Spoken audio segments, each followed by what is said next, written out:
I've tried to explain it with history. I've tried to explain it with science. I've tried to explain it with common sense. No one's going to listen. But here's the cold, hard fact. This human cell right here was ionized by a particle that cannot be found in Earth's atmosphere.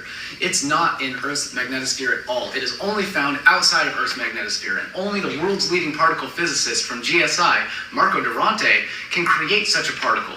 He was asked by NASA, ESA, Roscosmos, every spacefaring nation to solve the problem of radiation exposure in space.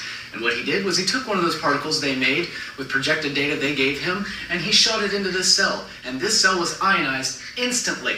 Not long duration. It's not going to take a long time for it to happen. It's fucking instant. And as soon as this happens, you cannot produce functional RNA. You get cancer, it's fatal, you die. There's no treating this. You know why? Because this one cell is grouped up of a great assortment of particles. And every single one of those particles, there's a particle that's heavier out in deep space that will ionize it. The end. That's why, at 25,000 miles out, 99% of the mass and energy goes around the Earth, and only 1% makes it through the bow shock.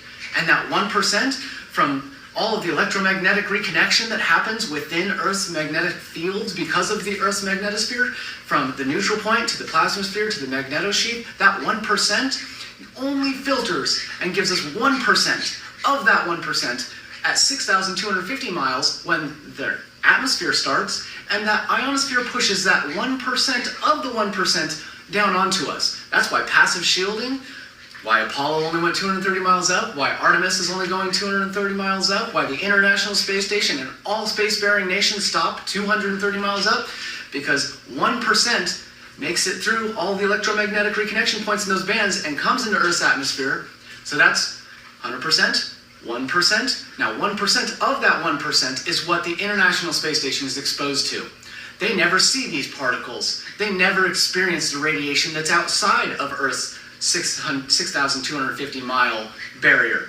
They never go 25,000 miles out to where 100% of the mass is. It's not a matter of flying fast through it. You die instantly at 100% if the 1% of the 1% is dangerous and we have to shield against it with passive shielding, transitional metals, polymers, hydrogen-based solutions, all of these systems that we've created to say that, yeah, radiation in space exists, but we can shield from it only because we're getting 1% of the 1% that makes it through the bow shock of the magnetosphere.